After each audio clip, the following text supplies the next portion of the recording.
everyone, and thank you for being patient. We have our second speaker.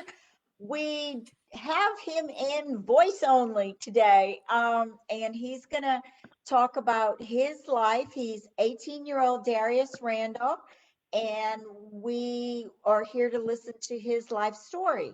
So he will be on the phone, and we're just going to be doing a lot of listening. I have pictures of the young man on our flyer so you can imagine, and he is just going to get started talking with us today. Thank you so much, Darius, for plugging through this, and we are here to listen. So take it away, sir. Hello, my name is Darius Randolph. I'm currently 18 years old. I live in Killeen, Texas, and I live with sickle cell disease. It's a rare blood disorder that affects my red blood cells and makes them into like a little, imagine like a crescent moon, and they are like a little sickle, and they basically, the problem comes from when my blood flows and I have a lot of blood flow going through, sometimes they get stuck, which causes the pain crisis.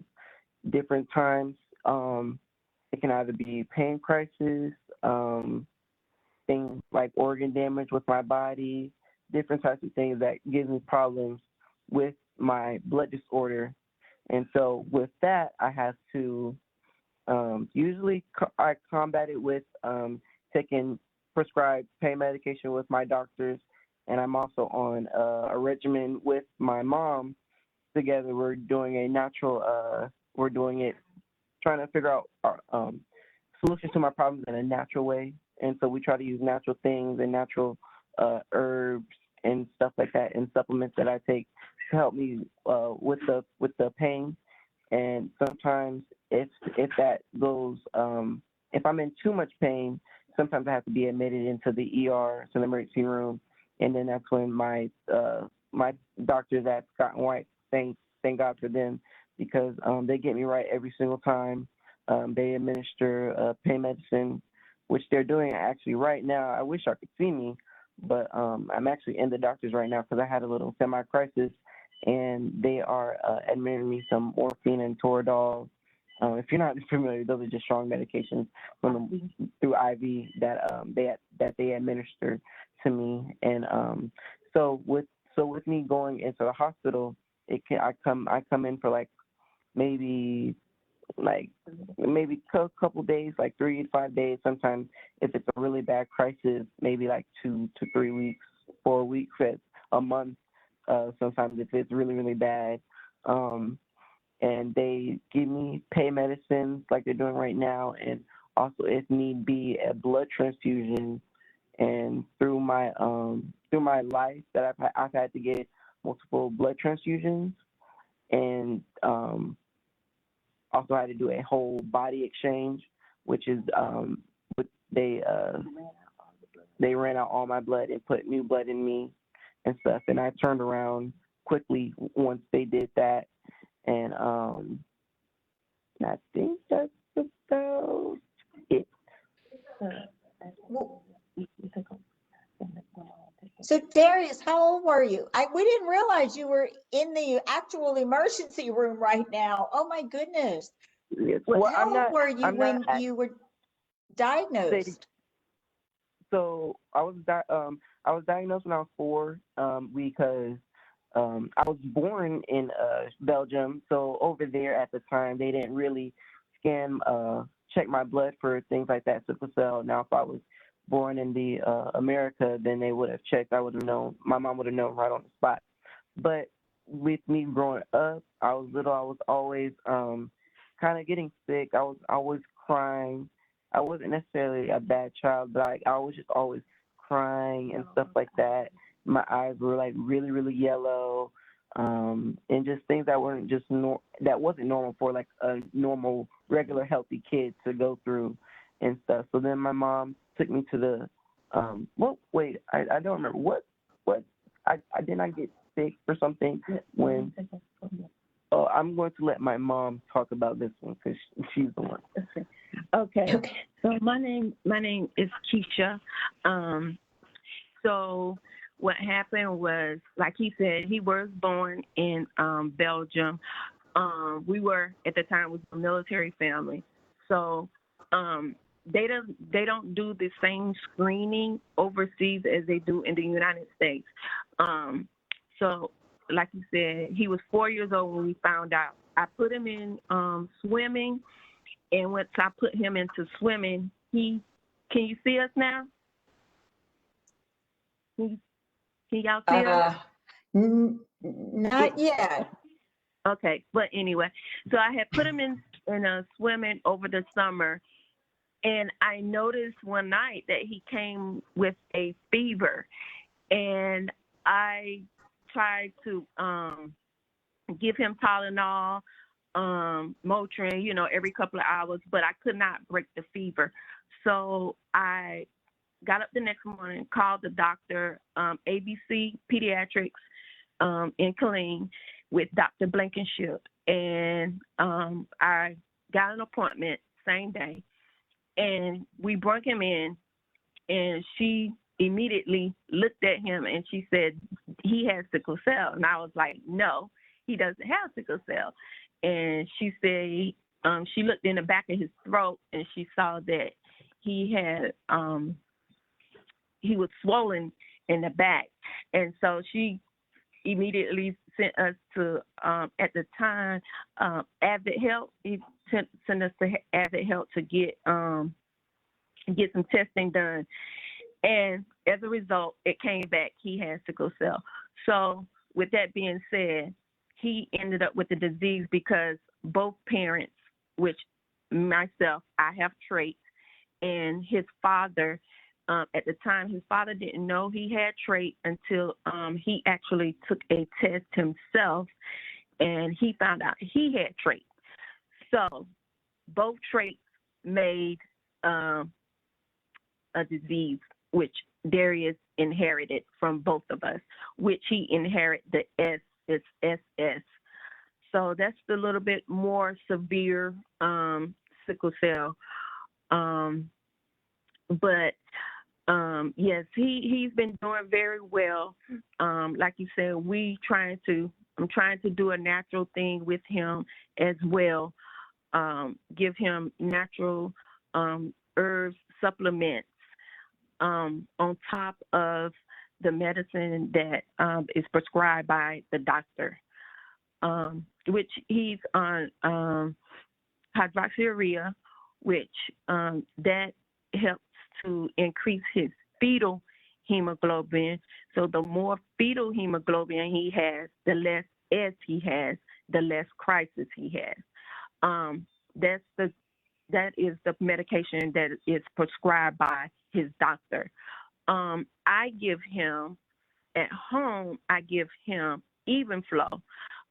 Even Flow is a more natural supplement that I have found. I did some research. I found this lady by the name of Tamika Mosley that she started giving her son Even Flow and liquid chlorophyll, and that also helps with pain crisis. It decreases the pain crisis. So he's been getting kind of two prescribed medication and also natural, a natural herb as well.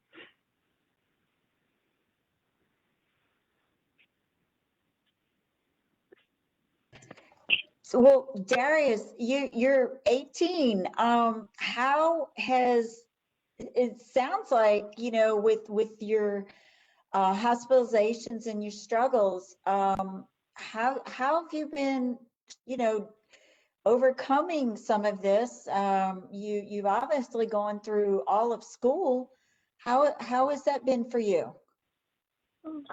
Well, with everything, with me being in the hospital, it doesn't really affect me. I know that with if you research with sickle cell, there's like a lot with patients' mental sickle cell's mental health. I mean, people with sickle cell, their mental health, they kind of get worrisome about it. But me, I was never. I don't. Whenever time I go into the hospital, I just worry about getting better and just going home and stuff, so I can go back to doing the things that I love. And so it doesn't really get to me and bother me that much. Um, I do really well in the hospital because I always have my family there. No matter what it is, my family is always there for me, and so that kind of just takes any type of problem that I have, and anxiety and stuff like that. That takes all of that away, and also me knowing that that I'm going to be able to get better. That also takes a lot of pressure and stress away from me as well. And then also with school, there are things that are in place in the hospital with teachers and stuff like that. They try to work with me to get all my assignments done and stuff like that. And so when I come back, all my teachers can help me with that, getting me back on track and stuff. And I also there's a program at my school. It's called a 504 plan. And what that is that helps me whenever time I go into the hospitals. They alert all my teachers to let me know that I'm in the hospital. So what they do is they try to get all my assignments to me, and whenever time I come back and I have time to work on my assignments and stuff like that. So they give me extra time, and if we have a test and stuff like that, I take it a little bit later so I have time to study and things like that. But one thing now, I'm going to be honest here. I am a C average student. I rarely get A's and B's, but it's due to the fact that sometimes it's kind of hard because, like, for example, my junior year of high school, I was doing good with my hospital. I was doing good when not going into the hospitals, but the last 9 weeks of school, the last week of the 9 weeks before the grading period ends, I was in the hospital, and I came back literally the week before the grading period ends. So I only had 5 days to complete all my work for every single class, and I had to work really, really hard, and I got all my stuff up to C's and stuff like that because it's really kind of hard to do like over and beyond when I have this the disorder that I have living with me and stuff like that. And I'm very capable of making A's and B's, but sometimes my disorder does get in my way of me about my school and stuff like that. But like I said, my teachers always help me and things like that, and they always try to guide me to make sure that I can bring my stuff up and stuff like that. And I would like to thank Harker Heights School and my counselors and everything for that and stuff like that, so that I'm able to go on and proceed and get caught up with everything. Now, one thing for me personally about school that is kind of hard and a little frustrating is that when I come out the hospital and, I try to come back into the flow of things and stuff, I feel like our 504 plan has a great way of recovering me and try to get me caught up. But sometimes they could be a little better with piling, as soon as I come back, piling a bunch of work on me, because sometimes to me, I have 7 classes, so 7 classes with missing tests and stuff like that. And I used to take AP advanced placement courses. So all of that stuff kind of took a toll on me when they just I came back and they just started throwing work on me. And when you come out the hospital from something like that, you kind of need like a couple of days to just try to get yourself and find yourself again. And the work kind of gets a little bit overwhelming, and like I get out the hospital, and then like the next couple of days, I'm staying up till like 2-3 o'clock in the morning trying to get work, and I'm still not really fully healed and fully recovered yet. And I'm not trying to sound lazy or anything, and but like it just kind of gets a little bit hard and stuff, trying to manage that. So I feel like if there was like any teachers or anything listening in, I would love to like talk to like our like the bigger I don't know what it's called, like school administrative, something like that, and like let them know like students that go into the hospital a lot and staying there for a good minute, that they need time to get themselves right before they can focus on school and stuff, because the main priority is my health, because without my health I can't do my schoolwork. So I feel like they could do a little bit better with that. um, and that'll be better for every student that has a medical problem that's really like severe and stuff like that. And Mm-hmm. so with that, that's probably it. That's probably the only thing I have with school, is sometimes it just gets overwhelming that I get a lot of work as soon as I come out the hospital and stuff like that. Mm-hmm. Well, and thanks for that. With the school, it is a big struggle.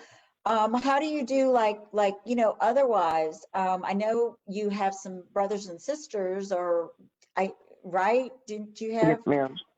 Are they also affected by this, or how do you deal with your everyday life?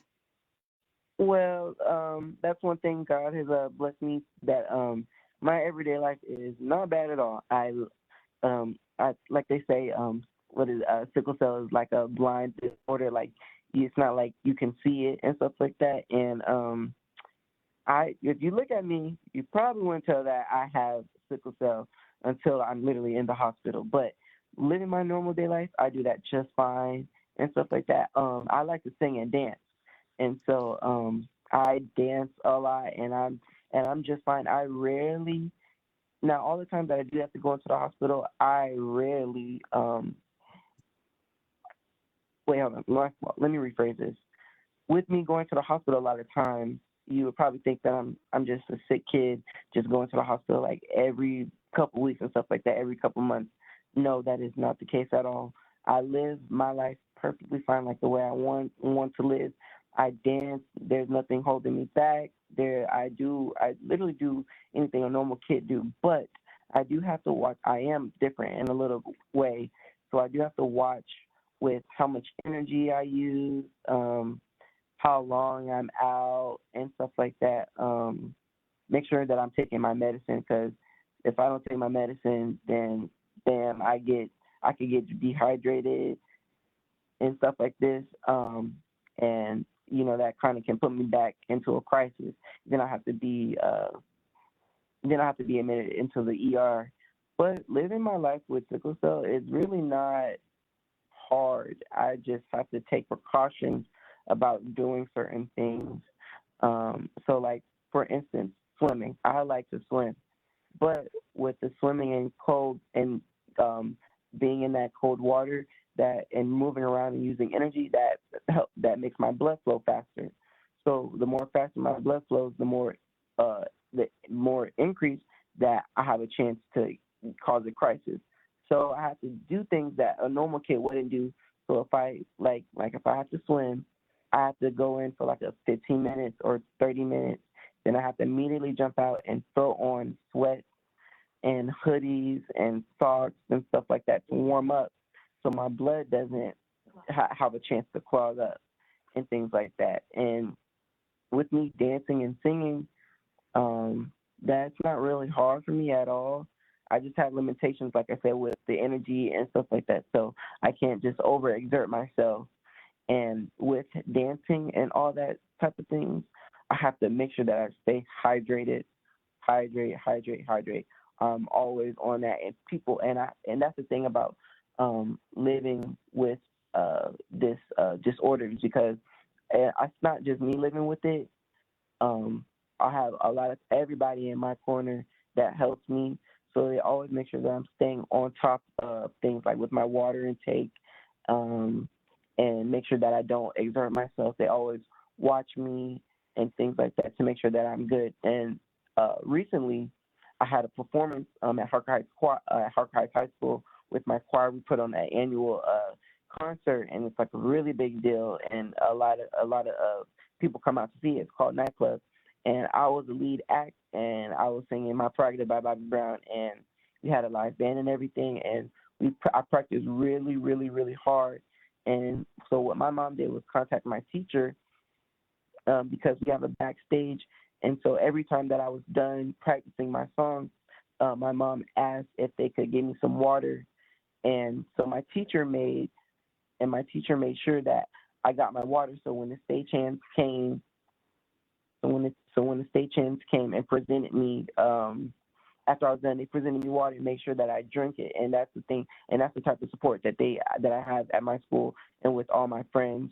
And Mr. Wiley, he's the head director, and he made sure that I was okay and good because he knows that I have that what I live with, and so he wants to make sure that I was able to do the show in good safety and good health and stuff. So they made sure that I was all good and anything that I needed that they helped me with and stuff like that. And so also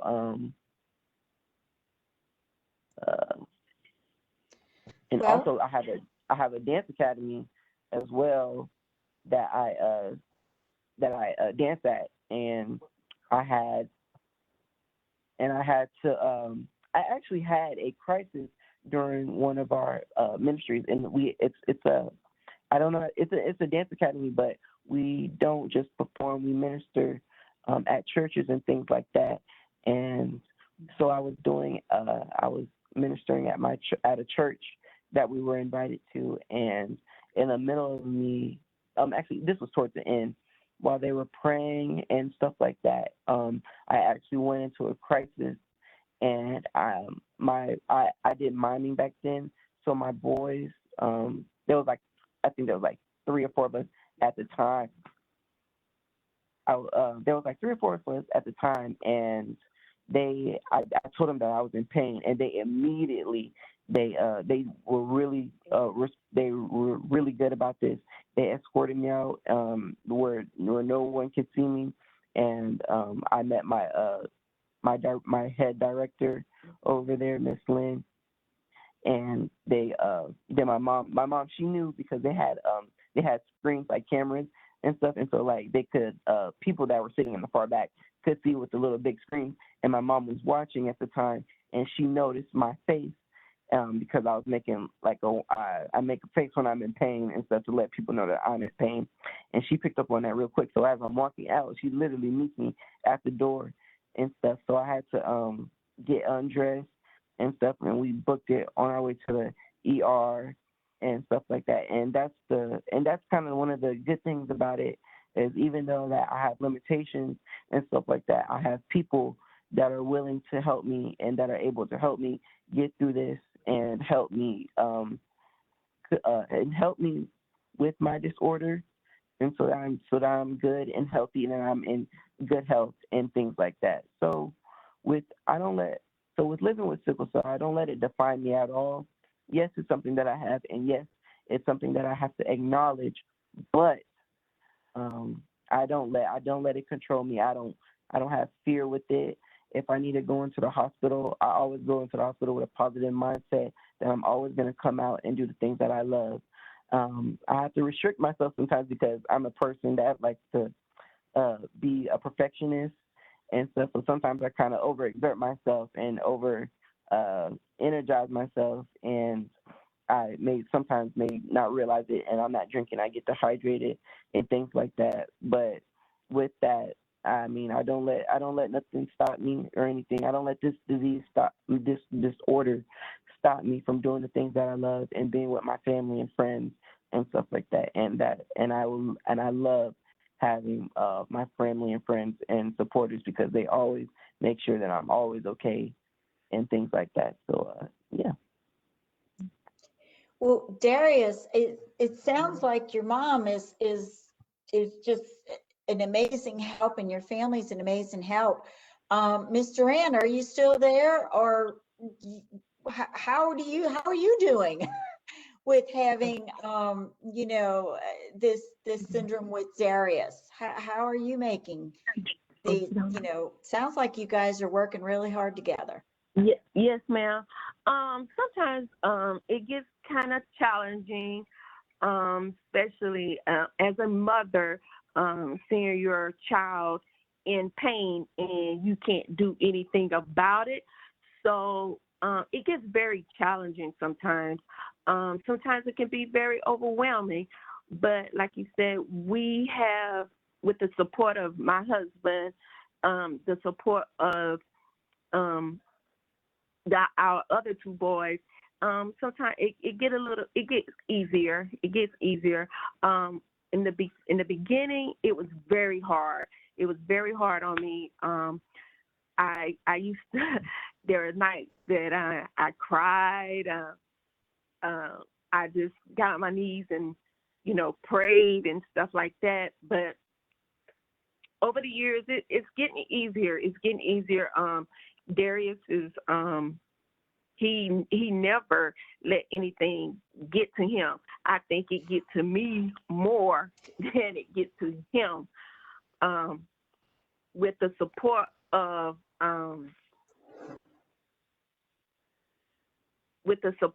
my husband, which is Antron Durant, aka Mookie, my sister Vicky, and my mother Lucille.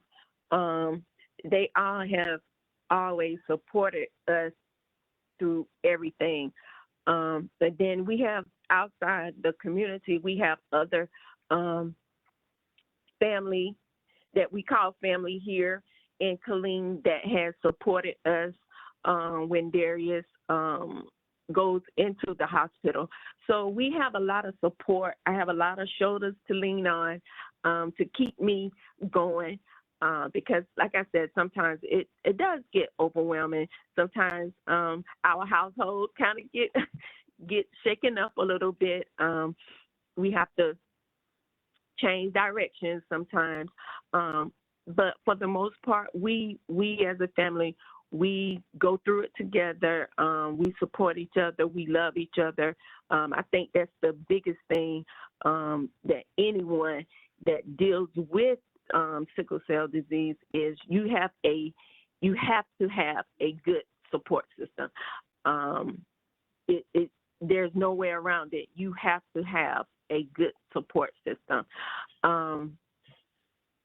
So with that being said, Darius, he, like you said, he loves to sing. He loves to dance. He has a bubbly personality. If anyone knows him, they know that he loves to talk. He's just a good kid that loves to talk and stuff. But whenever he is down, I think everybody's down. But when he's up, he is doing what he loves. And I also he was in with the Dance Academy, Miss Lynn Dykes. He minds. He minds in his presence. Dance Academy. They are located in Killeen. Due to COVID, they had to. Due to COVID, she had to kind of shut down. I don't think they all the way shut down, but that's the group that he was in his presence, Dance Academy. It's a gospel mime team. They do praise dancing and all that. So with their help too, she's very supportive. Anytime Darius was hospitalized, they were there to support us. So like I said, we have a good support system here. And only time I have to acknowledge Scott and White, McLean's Children's Hospital as well. They have been a very, very good team of doctors and hematologists up here. They, Dr. Kane, Dr. McGregor, they really, really had taken a liking to Darius, so they call him Buddy. So, can you still hear us? Can she still hear? Yes, and we can finally see him straight from the hospital. Yeah, can y'all hear me? Yes. Okay. Me. And this Okay. is my lovely mother. Okay. All right, look, y'all, I'm gonna show y'all what goes down when I'm in here. So with the clinic, I'm sorry, but so I'm in the clinic. I'm not in the ER. So with the snowstorm, so about this and stuff, you don't know.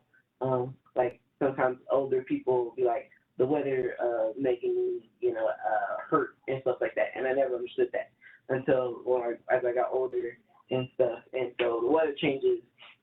Being cold is not my best friend at all. Cold weather is not my best friend at all.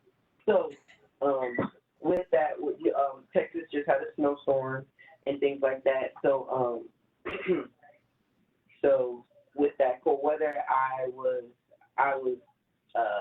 kind of hurting just a little bit and stuff, and kind of getting to a crisis, but not really a bad one. Thanks due to all the supplements that my mom has given me, natural things like I said before. But I've kind of been hurting and taking pain medicine and having pain medicine and stuff like that. So I wasn't really getting any relief. So we came to the clinic instead of having to go to the ER. And so what that does is I can come in and get some quick medicine.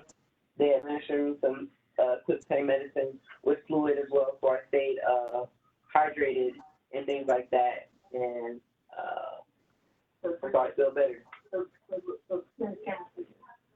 So this is what goes on. Yeah.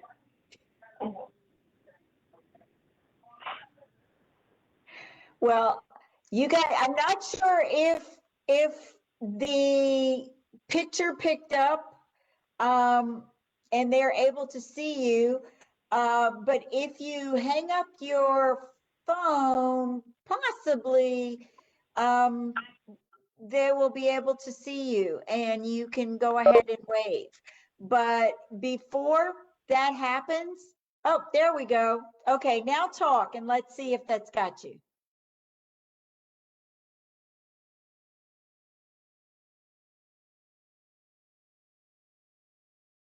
Unmute. There we go. Yay! There we go. Did y'all hear all of that? Do I have to explain that? We heard all of it, but we didn't see the thing you were showing us. Okay, can y'all see it now? Yes. So my IV is right here. This is the thing that makes me feel better. But it's annoying at night. It goes off after this. You see this little bag of fluid. Once that goes down, it alerts. It makes a loud dinging sound like an alarm, and it will not stop until a nurse comes and put a new bag in and stuff. That's one of the many things that keeps me up at night in the hospital. Ugh. Well, do you have to do that also at home, or just drinking water at home? Now, this is a very expensive piece of technology, so we do not have this at home. But with that, all that is just administering fluids, and also this is the same thing that I use to get my blood transfusions, but that's just administering me fluids. So with that, I will obviously the alternative would just be to just drink water, things like that. And then, Darius, yeah. are you feeling better now? Yes, ma'am. A lot better than before. Good. That's good. Mom, how about you? Are you feeling better now that your son's not in so much pain? Yes, ma'am. Yes, ma'am. So we have to, since we're in the clinic, we have to keep on our mask. So if we were, well, except for him, he doesn't, but we have to. So like I said, we just been having it's been a good time, good. He does good for the most part. Like I said, I was saying, when he's down, he's down. When he's up, he's up.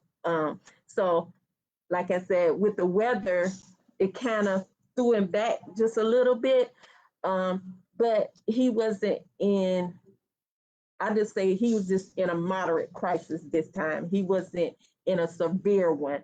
Sometimes when it gets really bad, they call it acute syndrome, and sometimes the sickle cell can affect his lungs. So sometimes he can get pneumonia. He a couple of times he's been admitted in with the pain crisis with acute chest syndrome. That's what it's called, acute chest syndrome, where they go in, they do X-rays, and they found that he had some pneumonia in the lungs, and so then of course they have to give him antibiotics and stuff like that. So the disease, it can affect your organs as well. So like you said, you just have to stay on top of things, and that's what we try to do. We try to stay on top of stay on top of it. At first it was a challenge because he didn't want to take his medicine, and I used to fuss with him all the time. My husband, his brothers, they'd be like, Darius, did you take your medicine? Did you take your medicine? And stuff. But now we don't have to get on him as much to take his medication, but he's doing a lot better. Like I told him, he will be 18 in May. He'll be graduating from Harker Heights High School. Thank God, yeah. Yay. And so he's becoming a young man, so he's going to have to learn to take care of his health as well as I try to take care of his health. So, yeah.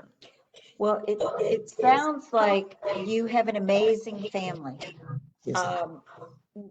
In the support with this struggle. And Darius, I don't think I've ever met anybody that has been so positive. And so, yeah, I have this, but you know, it's not going to run my life. I'm just so amazed with you. You're an inspiration, and you know, you've had to do, you and your family have had to deal with this, but you're just like, I'm gonna do it. I'm gonna be who I am. I'm gonna do it. And I'm just in awe of you, you know. Well, Lee is watching the comment section. Lee, does anybody have any questions for Darius? No, but one person asked how to share, like, what the mom's name is and how to spell it. Want to know what? What your name is and how to spell it. Oh, my name is Keisha, Keisha Durant, Durant. If you have any questions, let me know. Put them down in the comments. Mhm. See, you hear that? Look, guys. Can you hear that? Can you hear this? Now, just imagine trying to go to sleep at 4 o'clock in the morning and hearing this. And also, there's this another thing. It's like a blood. It keeps track to make sure that I'm breathing and I'm alive. And like if I take it off, or if my heart rate starts going up too fast. Our nurse right here. Hello. So, like I was saying, if I take it off, or if my oxygen level starts going down, it hits like a certain number and it just starts going off. Same thing with that. So just imagine, let's say my bag runs out and then my breathing is going down. Bunch of noise just at night. It's terrible. Oh my gosh. Oh my Then on top gosh. of that, you have nurses coming in every like, I don't know, a couple hours, taking my vital signs and making sure I'm alive.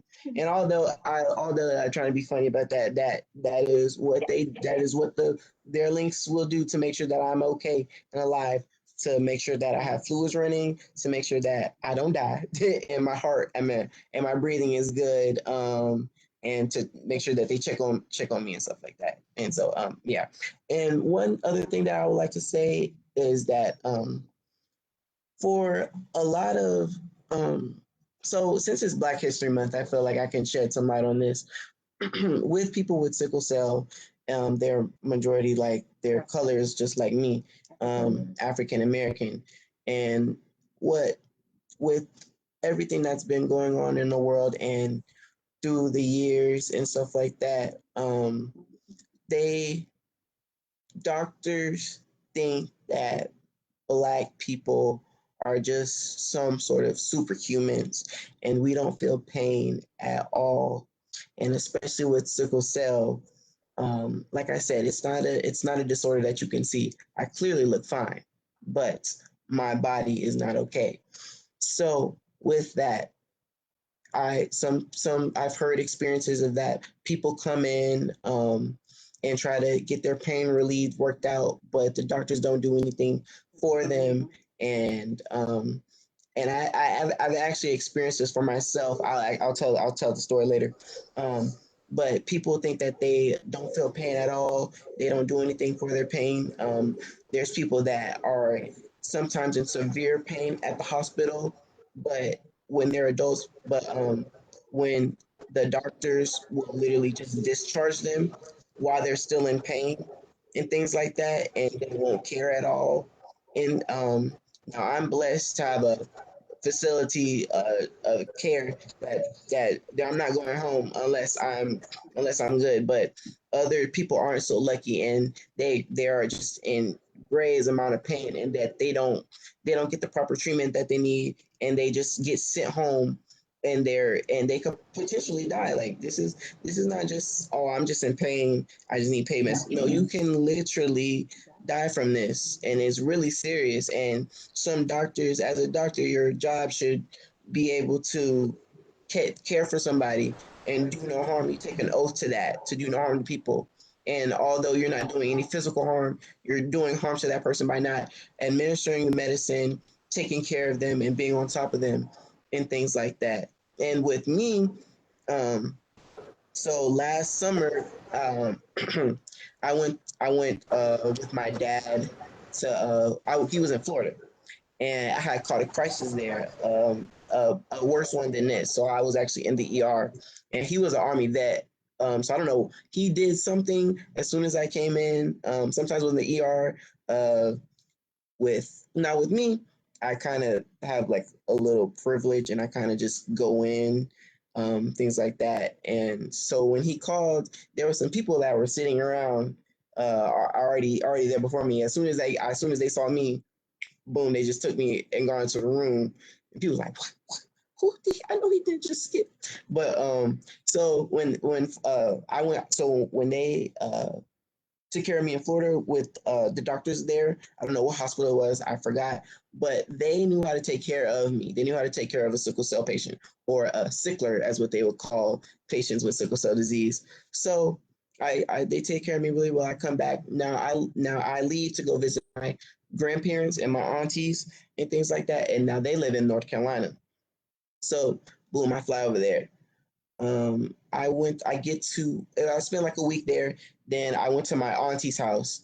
I forgot what happened, but I went to my auntie's house. I was there by myself. And all of a sudden I took a nap on the couch, and all of a sudden immediately woke up. And as soon as I woke up, boom, pain just started happening. Boom, I go into a pain crisis. Call my mom. She told me to take a bath, hot bath. Things that involve heat can help somebody with sickle cell and stuff like that.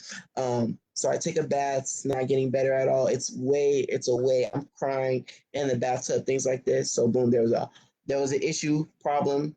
So a couple hours later, my auntie comes to get me. She's a pharmacist, and she works at the hospital that they're about to take me to. So boom, I get to the hospital. So as I'm on the way to the hospital, I threw up in my grandma's car. Terrible, I know. So once we done, so they had an escort. So once we get to the hospital, I'm in a wheelchair.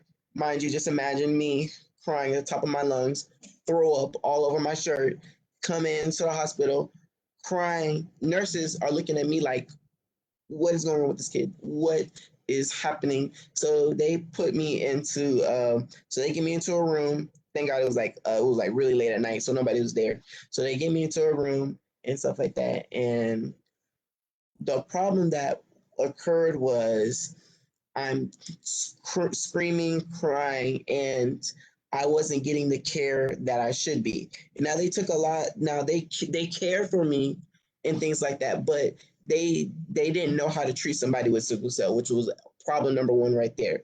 So there's different types of pain medications that they administer me with if I go into a crisis here. The main ones are Toradol, morphine, and Dilaudid. So these is that I set them by scale. So Toradol is not really a high pain medicine, but morphine is, and then Dilaudid is a higher pain medicine. And so with giving me the Dilaudid, so sometimes with me crying and stuff like that, my breathing is a little off, and adding on to that heavy pain medicine, my breathing sometimes can decrease, and so I would need like a little oxygen tube and things like that. But they got scared that I was having problems with breathing. Oh, also, I know, but we didn't say this before, but I live with sickle cell and asthma. I have asthma, so that's a double whammy right there. But it's okay. So so with that, my oxygen was going down and things like that. So they stopped giving me pain medicine. And I'm screaming and crying, like, what's going on? They wouldn't give me anything at all. I asked for morphine. They wouldn't give it to me. Toradol wouldn't give it to me at all. And it felt like people always just ask me what is sickle cell pain feels like. It feels like somebody's taking a hammer and beating me in the back of my back. Yes, and verbatim, that is exactly what that I felt that I go through. So they wouldn't do anything, and they was like, okay, we get you in a lot of pain, but your oxygen thing is, and they wouldn't give me the right dosage that I need. Now, I did not know this. I did not know all the hospitals are connected. So what I did when I flown back to Texas and stuff like that, I went to my doctors. So what I should have did was they could have asked to go on my file and pull up. They can pull up my history and see what dosage to give me and things like that. And then that would have been okay. But they didn't do that, and I was just in pain for so long. And I was in there for 3 days. Now, the first time, now when I go into the hospital with Scott and White, when I first get into admitted, they usually uh, have the IV meds, and they inject that into me through the IV and things like that. And so that when they injected into me, that's a large amount of pain medicine that I get administered. Now within there, they give me this thing called a PCA pump. And what that is you click it, and for every 15 minutes, it gives me a dose of pain medicine. But the thing about that PCA is because you click it in a short amount of time, it doesn't give you a lot of pain medicine at first. It gives me a little bit. And so with that, and me having the big crisis that I had in there, that PCA pump didn't help. Now with Scott and White, the PCA pump, that's given to me when I'm starting to feel better and my pain is starting to go down. That's an option. They give me that PCA pump to make sure. That's kind of one of the things that they look out for me to be able to go home, is that if I control it, the certain times I push it, if I'm good, then boom, they can take me off of the PCA pump, then I can get oral medications. And if I do good on the oral medications, I get to go home. But when I got to the hospital in North Carolina, they immediately put me in the PCA pump and kept me on that for 3 days. And just imagine me 3 days just in so much pain. And they cared about me. I would say they cared about me enough because they knew that my oxygen was going down with the pain medicine. They didn't want to actually try and like kill me and things like that. But if they would have known how sicklers are, is that all you had to do was just look at my dosage, and if my oxygen was going down, all they needed to do was just give me oxygen oxygen, not oxygen tube, but the thing that goes around your nose and stuff like that. So I feel like they could have handled that situation a little bit better. And that's why I don't know if they teach all of that with sickle cell. They probably do, but maybe people in that area don't have a lot of sicklers or people with sickle cell, so they don't probably know what to do. But since Texas is so like diverse and everything, they are on it. No matter what hospital you go to, they will. If you're a sickler, they will know how to treat you and stuff like that. So yeah. So I just wanna add to what he was saying.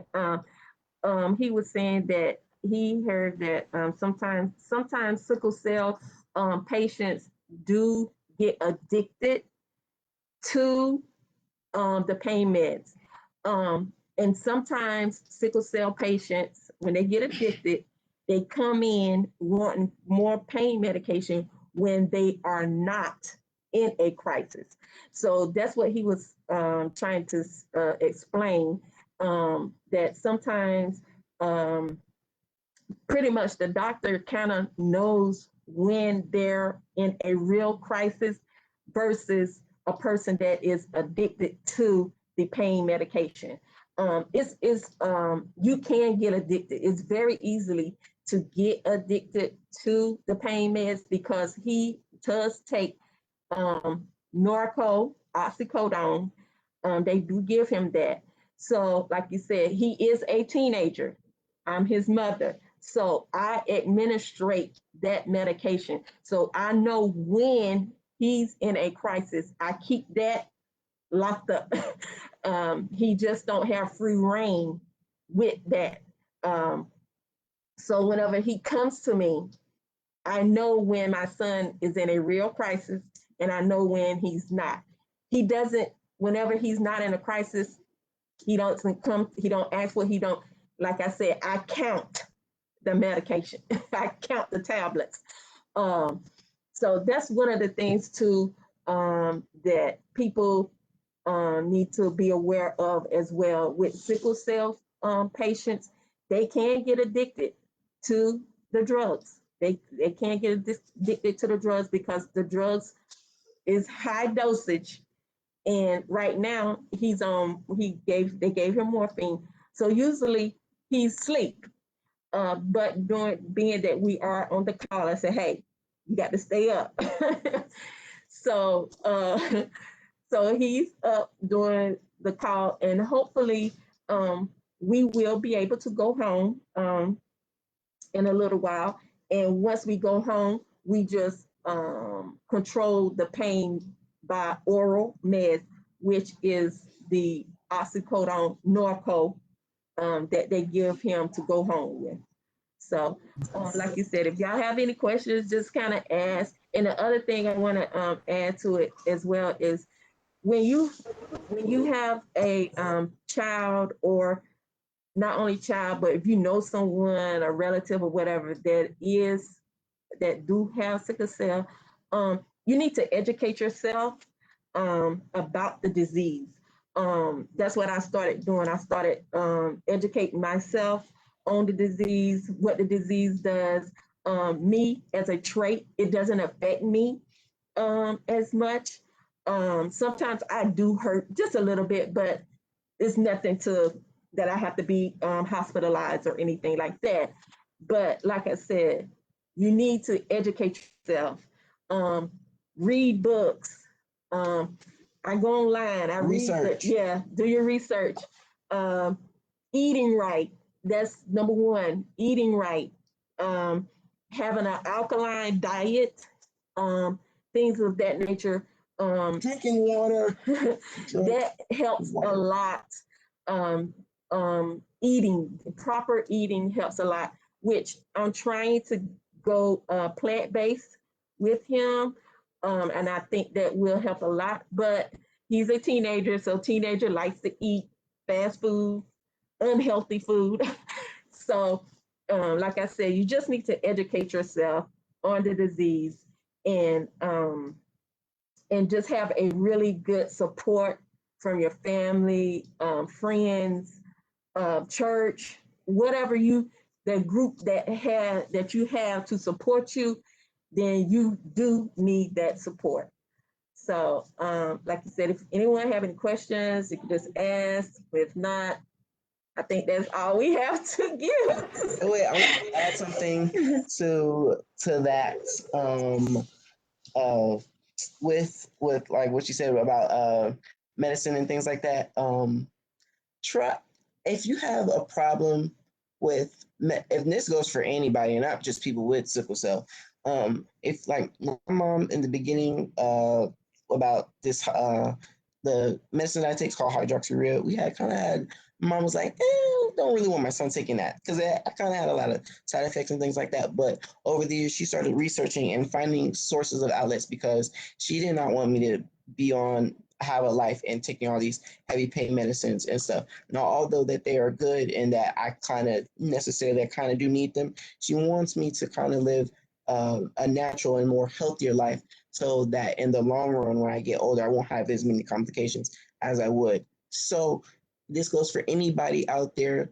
You don't have to be sick at all to do these, to take these things, but we're like I said like multiple times, and I take supplements, natural herbs, and things like that. So some of the things that I take is turmeric. With the thing that she said about eating, with like vegetables and stuff like that, I don't really I eat them, but like some things that I just don't like. So with that, there's a plant-based things that it's like it like replaces the vegetables. Like I do eat them on time to time, but if I don't get them, if I don't get the much vegetables and nutrients that I need from them, I take a plant-based what would you say, like a substitute. There we go, a plant-based substitute for that. So turmeric, the plant-based substitute for vegetables, vitamin C, things like that. D3K2. Yeah. D3 and K2. What else? Let's see. He takes chlorophyll. Yeah, liquid chlorophyll. chlorophyll. Yeah. It's nasty, but it works in the long run. Yeah. I take men's probiotic.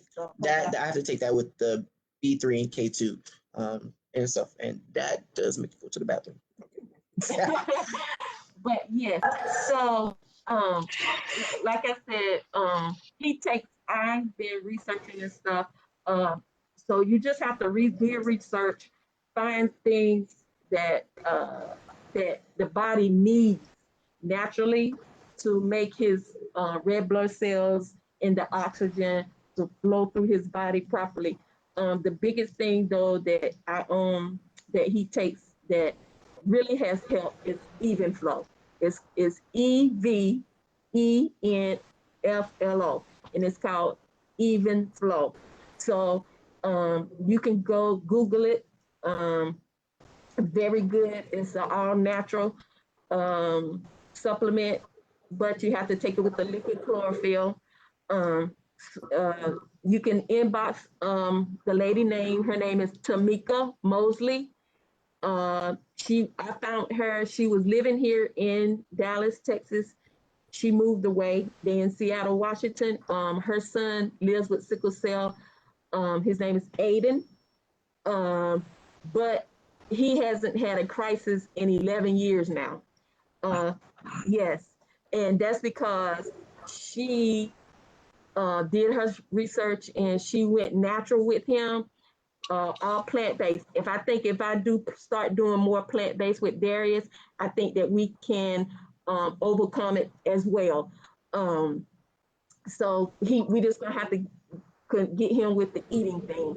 But so like I said, just educate yourself on the disease and things like that. Give them what they need, natural supplements. And the other thing was with the hydroxyurea, that is a cancer medication that they give them. So I didn't really want him to take it, but he do take it. But my ultimate goal is for him to go all natural, and he don't have to take it. That's the ultimate goal. And we do tell not we. My mom is not afraid to tell them doctors that, hey, my son is taking these plant-based medicines, whether you like it or not. And my main, what is it called? My main what doctor? Dr. Kane? No. My main blood doctor. What's that? What's the word for that? Hematologist. There we go. My hematologist. His name is Dr. Kane. He's a really good doctor, and I know there's a lot of people that believe that doctors are just trying to make you sick and things like that. But he's one that understands that my mom is doing whatever it takes to help me, and so with that, with all the things that she said and talking about all the vitamins and stuff like that, the plant-based supplements. My mom shows that to him, and he does his research as well on it, and he has never ever denied me from not taking it. He might not have the knowledge or information and stuff like it, because with doctors they like to test things to make sure that they're accurate and stuff like that. But with him researching it as well with us, he never has denied me to, oh, I don't think you should take this, you should just be taking what we give you. He is not like that at all. He always encouraged me to take the vitamin C. He encouraged me to take that. The D3, he encouraged me to take that. The probiotics, he encouraged me to take that. K2, he encouraged me. So he is a doctor that's also helping me and not trying to hurt me as well. So I thank my doctor and the people here, because they're trying to help you and not hurt you and things like that. So yeah. Well, Darius, Mrs. Durant, you guys are total superheroes. I did not even imagine that we would be having this conversation from a hospital room. So, I mean, talk about troopers, both of you. You know, it's like, oh, well, I'm in the hospital. We're going to get this. We're going to get it done. We're going to be having to go ahead and end our conversation. I just wanted to tell you that your life story is an amazing thing for you to share to everyone, on your courage, your support, your endurance, and your struggle. And I am in awe of both you, Darius, and your family. Kudos, Mom, especially. All the people who take care of you. This is a very, very scary disease, and I still see a smile. And I know, Mom, your face is covered, but I know there was a smile in there too. Oh, yeah. I just want to thank you both for meeting with us today, for sharing your story. We can put, like, if you'd like to put any contact information in the comment section, or if you've got any resources you want to share, Ms. Durant. Darius, How to just, find the Facebook? you haven't found our Facebook yet? No, ma'am, I am so. I will go ahead and put it in the chat to you so that you have the link, or if Lee will put it in the chat so that we have the link. Okay. Is there any other questions, Lee? Someone wanted to know how long he's been in the hospital this time. How long? This time, like right now? Yes. I'm actually not in the hospital right now. I'm actually in the clinic, but I give the answer to your question, technically 1 day or a couple of hours for today. Okay. All righty. So I'll be going home. Now, if I was probably having real bad pain in here, they would probably admit me. I'm one of those people that to make sure that, like I said, Scott White really cares about me. So usually, if I'm having to constantly ask for payments, and they'll just go ahead and just admit me into the hospital and get started on trying to help me to get better and get home. Go home. So yes. Awesome. Awesome. Wait, did she put it in the chat, the Facebook thing? Oh, there we go. Oh, there it is. Yeah. Just did. All righty. Well, guys, I hate to end this. You know, but please stay in touch. Darius, stay in touch. Mrs. Durant, stay in touch. I am so happy to have met you guys and to have listened and heard about your story and your journey. Just keep plugging away, being completely you. Yes, ma'am. All righty. And thank you again. And Lee, I'm going to let you go ahead and take us down. But Darius, don't leave quite yet. Mrs. Durant, don't leave quite yet. Stay plugged in here with us. Okay.